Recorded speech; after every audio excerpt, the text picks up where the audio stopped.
Hi, my name's Tim Chrisman with the Foundation for the Future, and you're listening to Tim's Tuesday, where I, Tim Chrisman, get to talk about whatever I want because it happens to be Tuesday, and my only real limitation is try to keep it around 5 minutes.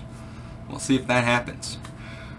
Today I wanted to talk about routine and more about how insidious and useful routine can be. I former Army officer, and one of my biggest complaints in the Army was always, why do I have to do this the way we've always done it? Why is there this routine? And it wasn't just waking up at 4 in the morning to work out every day. I still wake up at 4 in the morning every day without an alarm. But it was more about, why do I need to fill out this form, dress this way, go to this place, do this thing? And the reason was always because. Not always. And that was an issue I've had with authority ever since I was a small child. Some of my earliest memories are my uncle telling me, because is not a reason. And that shaped how I looked at routine and rationale. I'm talking about routine right now because I realized last week that we at the Foundation had quickly fallen into a number of routines that were not terribly useful, and that caused me to think, why did we? How did we? What happened? Because we are, and like to think of ourselves as, an agile, adaptive organization. And so why and how did these routines emerge, and what was the reason? And I realized that routine, in our case, happened when we didn't really know what else to do.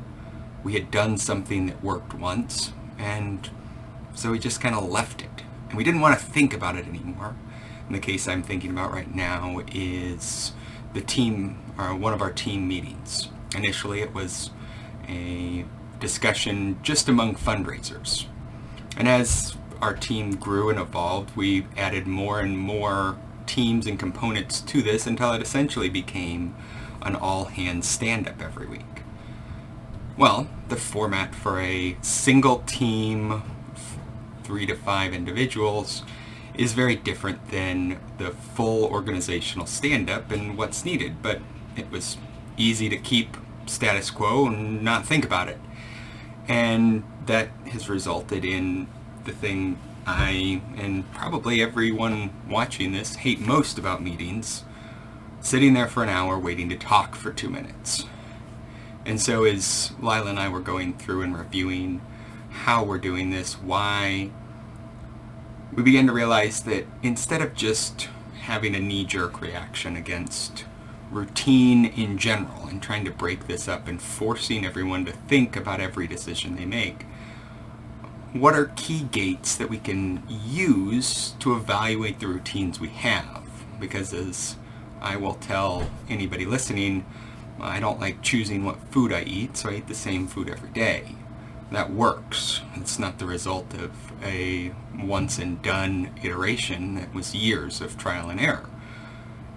And so instead of a once and done mentality with a lot of our routines, why not try them, fix them, try them again, break them, and then keep going until we find that routine that works for certain situations.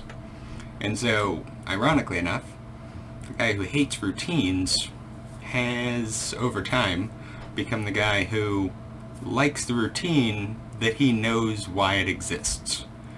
And so, I guess, long story short, maybe there's more to my routine displeasure, not liking, than just the routine itself. It probably just goes back to me wanting to know more. And if I don't know, I'm not really gonna like it.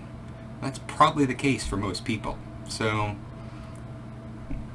what we're taking is probably a platitude we've all said and heard.